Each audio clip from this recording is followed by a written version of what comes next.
berjumpa lagi dengan podcast Fakultas Teologi UKIM Part 3 dengan saya Charles Sapolete sebagai host dan telah hadir bintang kita Bapak Dr. Johan Robert Saimima MH sebagai Dekan Fakultas Teologi UKIM. Mungkin Bapak bisa menyapa para teologi versi yang ada di rumah. Halo teologi versi, salam semuanya.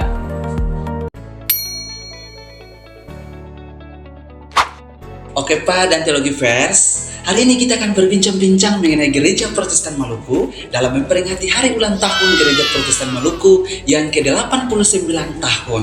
Sebagai orang di ahli bidang sejarah nih, mungkin Pak bisa memberikan spill atau menjelaskan apa saja sih momen-momen krusial yang menjadi bagian penting dalam pembentukan spiritualis jemaat GPM.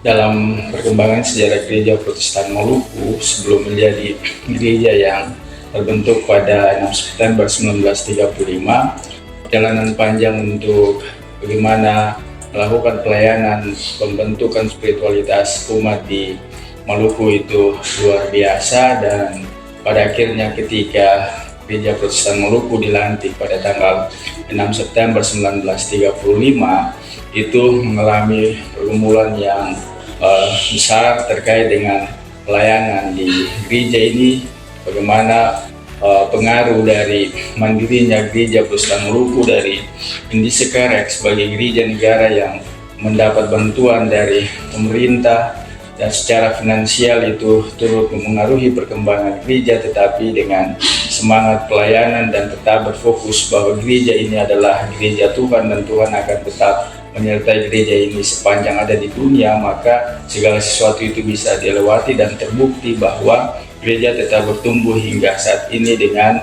percaya pada karya Roh Kudus, dan itu merupakan salah satu bentuk dari bagaimana memperkuat sandaran dan ketahanan iman warga gereja untuk tetap berpengharapan pada karya Roh supaya umat tetap hidup dan gereja terus berkembang. Selanjutnya ada pada satu era di mana era kemerdekaan yang juga membuat gereja harus berhadapan dengan revolusi kemerdekaan pada saat itu, dan menjadikan gereja yang tetap bertumbuh di Indonesia sebagai gereja yang cinta terhadap tanah airnya, terhadap bangsanya, yang pada saat itu juga digerogoti dengan isu misalnya Republik Maluku Selatan dan bagaimana sikap gereja untuk tetap menjadi bagian dari Republik Indonesia, dan juga memperkuat umat di Gereja Protestan Maluku untuk menyadari dirinya sebagai bagian dari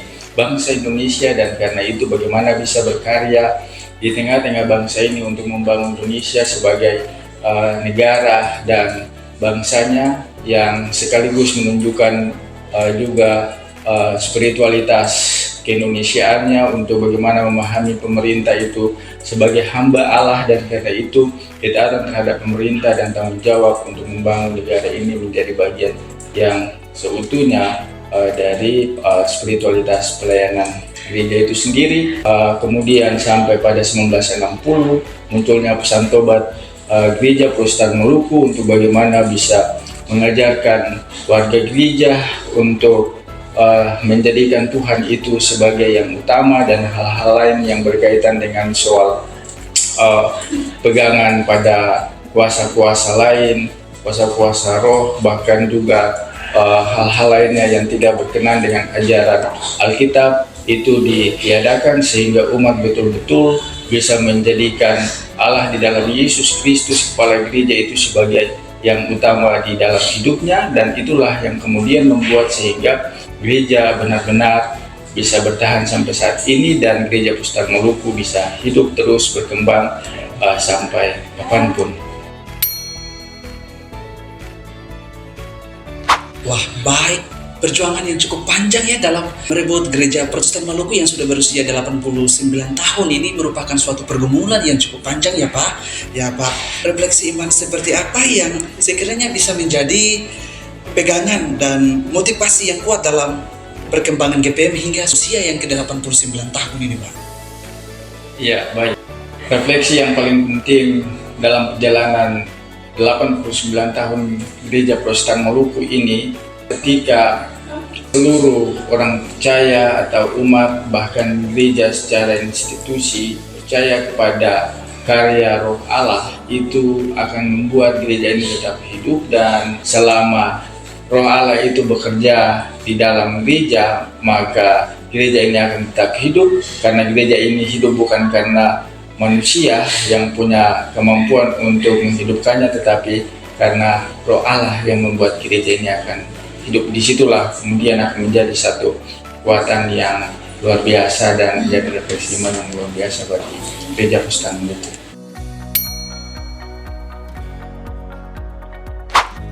Oke, baik Telegivers. Jadi, mengutamakan Tuhan dalam proses yang panjang dalam gereja Protestan Maluku GPM yang sudah berusia 89 tahun ini yang luar biasa.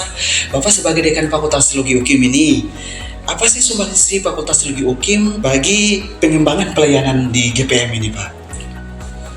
Fakultas Teologi UKIM sebagai dapur gereja Protestan Maluku menjadi bagian yang terintegrasi di dalam seluruh pelayanan gereja Protestan Maluku untuk membangun gereja ini ke depan. Dan oleh karena itu, Fakultas Teologi UKIM akan selalu berkontribusi untuk pengembangan teologi yang kontekstual sesuai dengan apa yang menjadi visi dari Fakultas Teologi untuk membangun teologi yang kontekstual, ekumenis dan pluralis dalam konteks masyarakat kepulauan khususnya di Maluku. Itu lalu menjadi hal yang kemudian diupayakan untuk bagaimana bisa berkontribusi bagi pengembangan teologi di gereja Protestan Maluku, dan juga pemikiran-pemikiran yang dipublikasi dalam bentuk karya-karya penelitian yang juga ikut memberikan sumbangan bagi pengembangan gereja Protestan Maluku ke depan. Sehingga dari sisi ide gagasan Fakultas Teologi berkontribusi, tetapi dari sisi praksis dalam implementasi apa yang menjadi konsep dari Fakultas Teologi itu bisa terwujud di dalam pendampingan dan pengabdian kepada jemaat-jemaat para pelayan untuk pengembangan pelayanan di jemaat-jemaat yang ada pada gereja Protestan Maluku.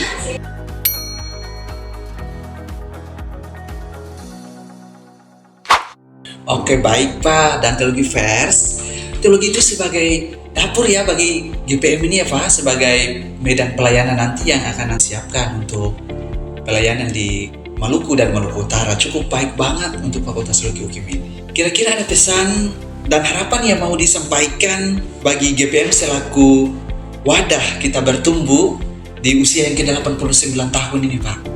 Berdasarkan tema Hari Ulang Tahun Gereja Protestan Maluku yang ke-89 tahun ini, bertumbuh dalam damai sejahtera sebagai keluarga Allah, maka ada harapan untuk Gereja Protestan Maluku sebagai gereja kita bersama, yakni dengan spirit HUT yang ke-89 Gereja Protestan Maluku tahun ini, keluarga-keluarga GPM akan menjadi keluarga-keluarga yang memiliki kualitas iman, spiritual, karakter, tetapi juga kualitas lain yang menopang pertumbuhan keluarga ini di dalam hidup di tengah-tengah dunia ini, sehingga dengan begitu akan memberikan kontribusi bagi pelayanan Gereja Protestan Maluku ke depan, sehingga melalui kuatnya keluarga-keluarga Kristen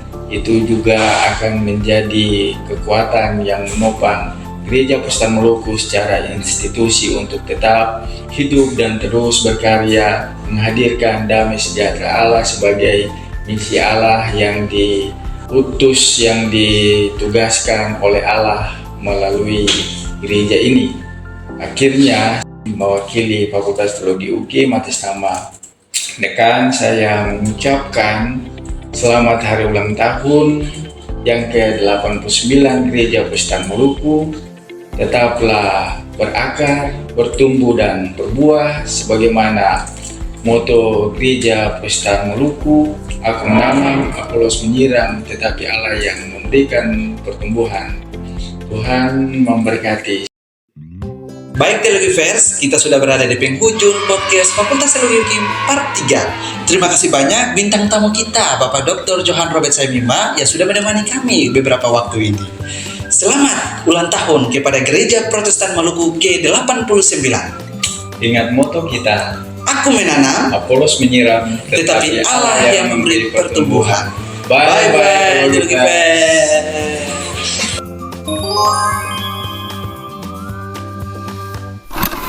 Halo Teologivers, berjumpa lagi dengan podcast Teologi.